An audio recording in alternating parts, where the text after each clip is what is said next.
Bienvenue pour cet instant des paroles de la vie éternelle avec Marc Joseph. Aujourd'hui, nous sommes le 20 mars 2026 et j'ai la grâce, j'ai le bonheur, j'ai la joie d'être de retour pour te rappeler que ce jour du 20 mars 2026 est pour toi un jour de grâce parce que tu détiens dans ta vie la présence de Jésus-Christ.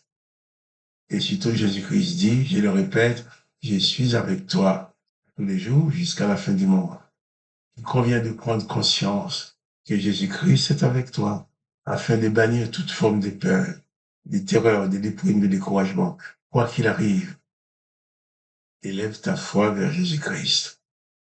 Élève ta foi vers Dieu le Père dans le nom de Jésus-Christ. Car Jésus-Christ dit que ta foi en lui est une puissance invincible. Hier, nous avons lu ce verset où Jésus dit « Tout pouvoir lui a été donné ». Et il a envoyé ses disciples en disant « Tout pouvoir m'a été donné dans le ciel et sur la terre ». Et il leur dit « Allez, faites de toutes les nations des disciples, les baptisant au nom du Père, du Fils et du Saint-Esprit ». Il ajoute au verset 20, Matthieu 28, verset 20, « Enseignez-leur à observer tout ce que je vous ai prescrit. » Voilà. Faire des disciples et les enseigner. Les enseigner quoi? Les enseigner ce que Jésus-Christ a prescrit. Si quelqu'un te dit qu'il veut t'aider à t'installer dans l'évangile de Jésus-Christ et il t'enseigne d'autres choses, ce que Jésus-Christ a prescrit, tu as affaire avec un faux enseignant. Puisque Jésus-Christ a dit, enseignez-leur à observer tout ce que je vous ai prescrit. Qu'est-ce que Jésus a prescrit? Il a prescrit d'abord la foi en lui. Il a prescrit que tu dois aimer ton prochain. Il a prescrit que tu dois aimer tes ennemis. Il a prescrit que tu ne dois jamais prononcer des paroles de malédiction sur quelqu'un. Tu dois bénir et jamais maudire. Jésus-Christ a prescrit que tu dois bénir tes ennemis, tu dois bénir ceux qui te persécutent, tu dois faire du bien à ceux qui te font du mal. C'est ça, les enseignements que Jésus a laissés à ses disciples. C'est d'ailleurs à cause de ces enseignements que les serviteurs de l'Éternel, qui enseignaient le contraire, ont obtenu la mise à mort de Jésus-Christ. Jésus-Christ n'a pas dit « enseignez-leur à observer tout ce qui a été prescrit ». Non, il a dit « enseignez-leur à observer ce que je vous ai prescrit ». C'est pour te dire, quand tu vas lire tes prédicateurs, tes pasteurs, on va te conduire à lire les psaumes de l'Ancien Testament, la majeure partie de ces psaumes sont à l'opposé des enseignements de Jésus-Christ. Ceux qui vont te conduire à lire ça, à réciter les psaumes, à lire les psaumes pour te nourrir, ils sont en train de t'empoisonner. Ils sont en train d'empoisonner ta vie chrétienne, dans la mesure que ces choses qui sont écrites dans ces psaumes sont à l'opposé des enseignements de Jésus-Christ. Quand, par exemple, on va te faire lire les psaumes de David, les psaumes d'Asaph, les psaumes de Moïse et d'autres,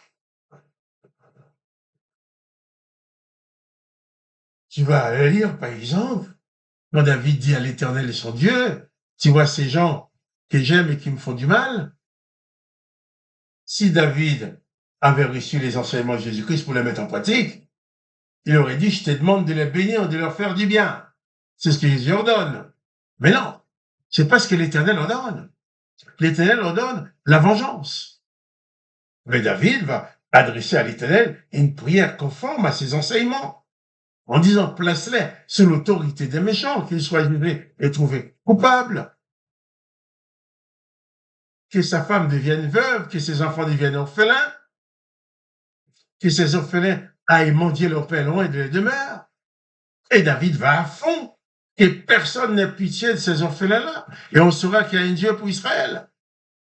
Les dieux de la vengeance n'ont aucun rapport avec Jésus-Christ. Jésus-Christ demande de faire des disciples et de les enseigner à observer ce que lui, Jésus-Christ, a prescrit. Quand tu arrives dans ton église, voilà, on fait ce qu'on appelle la louange. Alors, on va trouver un beau psaume de louange. Lequel, par exemple? Le plus célèbre des psaumes de louange, le psaume 136, qui est diamétralement opposé aux enseignements de Jésus-Christ. Si tu vas lire ce psaume 136 pour louer ton Dieu, tu vas louer l'Éternel, mais tu ne vas pas louer le Père avec ça. Tu ne vas pas louer Jésus-Christ avec ça. Puis qu'est-ce que tu vas faire? Tu vas louer l'Éternel pour des gens qu'il a tués. Et tu vas dire qu'il a tué Sion, roi des Amoréens, sa miséricorde dira toujours. Il a tué Og, roi des Basans, on va dire que sa miséricorde dura toujours. Mais ça n'a aucun rapport avec Jésus-Christ. La miséricorde de Dieu le Père, c'est pas une miséricorde qui tue, c'est une miséricorde qui fait grâce. Tu vas dire qu'il a tué tous les premiers d'Égypte. Tu vas dire, oh, sa miséricorde dura toujours. Ceux qui te donnent ça en tant que chrétien, qui te font lire ce psaume-là, ce sont des gens qui veulent t'abêtir. Des gens qui vont t'envoyer très loin, très extrêmement loin de Jésus-Christ. Car Jésus-Christ ne pourrait jamais te demander de glorifier le Dieu de la vengeance. Jésus-Christ interdit la vengeance. Et tu vas dire qu'il a tué avec miséricorde, et l'Éternel a tué tous les premiers d'Égypte parce qu'il est miséricordieux. Jésus-Christ n'a pas une miséricorde qui tue. La miséricorde de Jésus-Christ pardonne. Oui, tu vas me dire, oui, il les a tués, c'est parce qu'il embêtait son peuple. Non, c'est lui qui te fait du mal. Jésus-Christ ne te demande pas de les tuer. Jésus-Christ te demande de le bénir. Fais du bien à ceux qui te font du mal. Bénissez ceux qui vous maudissent, dit Jésus-Christ. Celui qui est en train de te maudire ou te fait du mal, Jésus-Christ te demande de le bénir. Enseignez-leur à observer ce que je vous ai prescrit. Et alors il dit, si vous allez enseigner ce que je vous ai prescrit, et voici, je suis avec vous tous les jours, jusqu'à la fin du monde. Jésus-Christ n'est pas avec vous pour vous accompagner dans des paroles de malédiction contre les autres. Il n'est pas avec toi pour t'accompagner dans la vengeance. Jésus-Christ est avec toi pour t'accompagner dans la grâce, en manifestant les œuvres de la grâce. La grâce de Jésus-Christ, ce n'est pas une grâce qui extermine le peuple. La grâce pardonne. En Jésus-Christ, Dieu le Père te fait grâce, soit tu vas faire grâce aux autres.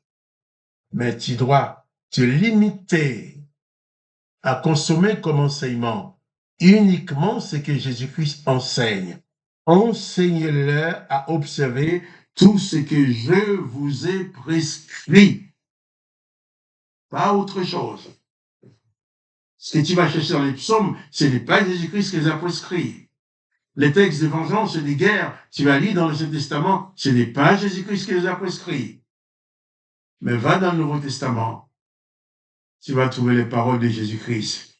Il dit, aime ton prochain comme moi, je t'ai aimé. Ah, c'est beaucoup plus que ça. Hein? Bien sûr, dans l'Ancien Testament, aime ton prochain comme toi-même, c'est bien. Comme toi-même, eh bien, il me convenait, je vous convenais, je l'aime pas plus que moi. On est égaux. Mais j'ai dit, aimez comme je vous ai aimé. Et c'est pour ça, Jésus a fait grâce à ceux qui l'ont tué. Tu aimes comme Jésus t'aime, mais toi aussi tu vas faire grâce. Nous reviendrons certainement une autre fois sur ces textes. Mais faites attention à ce que tu lis. De même, quand tu te mets à table, tu fais attention à ce que tu manges pour ne pas empoisonner ton corps.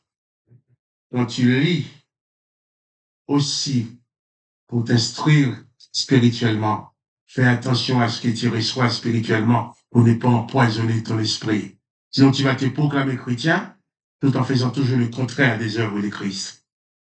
Je reviendrai sur ce texte certainement demain avec toi. Mais pour l'instant, prends conscience, en tant que chrétien, tu as vocation à nourrir ton esprit exclusivement avec les enseignements de Jésus-Christ. Ce n'est pas autre chose. Sinon, tu vas te faire piéger. Tu vas empoisonner ton âme. Et le nom de Jésus-Christ soit glorifié. Et toi, tu sois béni. Quant à moi, Marc-Joseph, je te dis encore à demain pour les paroles de la vie éternelle.